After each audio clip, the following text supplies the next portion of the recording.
Well, it's time for another round of Colt versus Remington, but this time we're talking specifically about cap jams. I'm Dustin, and you're watching Guns of the West.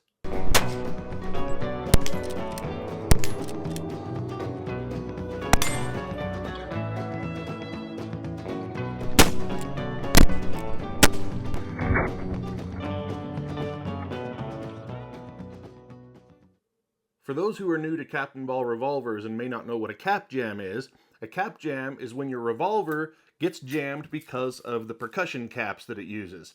Now, I recently posted a video comparing Colt revolvers to Remington revolvers, and I got a lot of comments complaining that I didn't talk about cap jams, and that's fair because each of those styles of gun, they do suffer from cap jams, but in slightly different ways, and maybe more than just slightly, in different ways for sure. So that's what I want to talk about today. Let's take a close-up look.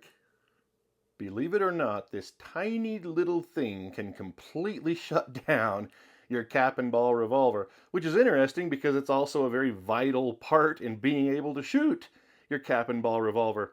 But these things, when you fire a shot, they completely blow apart. You can see the outer wall of the cap is very thin, and these have a surprising amount of power. It's quite an explosive, and so it blows the sides apart, which can make them come loose on the nipples of the revolver and possibly even fall off.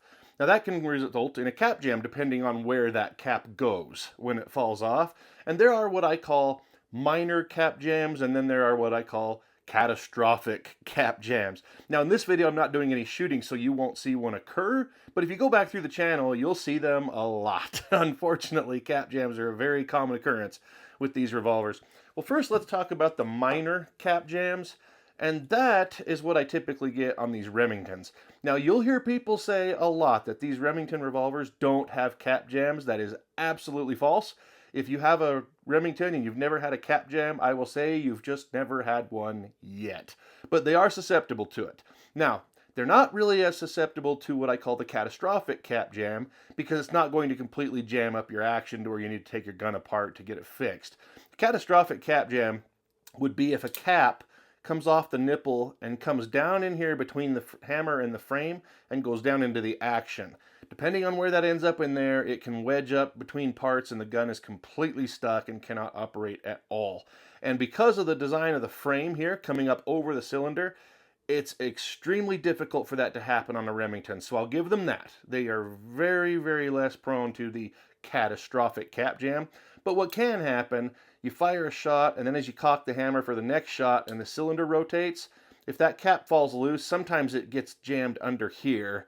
So when it comes around, it'll wedge between the cylinder and the frame there. That's just minor because all you have to do is just sort of pull the hammer to half cock, bring it around, and you can usually just work that out with your fingers and get going again.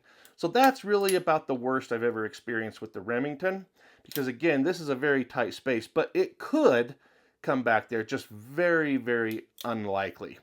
The Colt, though, it can experience both kinds. Over here, it can experience the exact same type as the cylinder rotates, where you get the minor cap jam, but it's much more prone to the catastrophic cap jam than the Remington.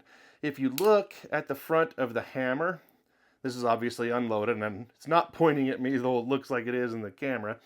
You can see a little notch there in the front of the hammer, and what that's for is resting on little safety pins between chambers. But what it can also do is as the hammer hits the cap, that thin material of the cap can get wedged in that. So then when the gun fires and you pull the hammer back, it can pull the cap off. Sometimes this is referred to as cap sucking, where it pulls it off the cylinder, and if it lets go, the cap falls, it's going right in there. And that can cause a couple of things. One is it can end up getting stuck here, and when you fire the next shot, it will get smashed here between the hammer and the frame down in this groove. And there's a lot of soot and other fouling in here, and it can be very hard to see, even though it seems like it'd be obvious now, the gun's clean. But when you're firing, that can be very tough to see. And if you don't notice it's there, you go to fire again, and even though it's just thin material in there, it's enough to keep the hammer from hitting the caps in the future. And you might be wondering why the hammer won't set off your gun. If that's the case, look in there, maybe pick at it with a pick or a flat screwdriver carefully and make sure you don't have a cap wedged in there. If it goes all the way down in, that is about as bad as it gets, folks. It can get down in there and mess with the bolt and the trigger spring and all that stuff, and then the gun needs to be taken apart and go in there and find it and get it out. But again, doesn't really happen on the Remingtons. Let me just show you a close-up of the front of that hammer. There is no notch in that. So it's just hitting that cap flat and leaving it in place. Unless it just, like I said, if it did manage to wiggle through that little space, it could just fall with gravity, but the hammer's not doing it. So again, which one's worse for cap jams? I do have to say it's the Colt. They both are susceptible to cap jams, but this one, they're usually minor. This one, it could be minor or it could be catastrophic.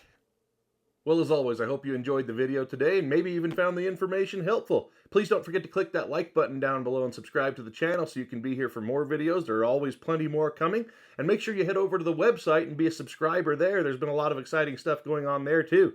And if you look down in the description, you'll see where to find me on social media. Thank you so much for watching.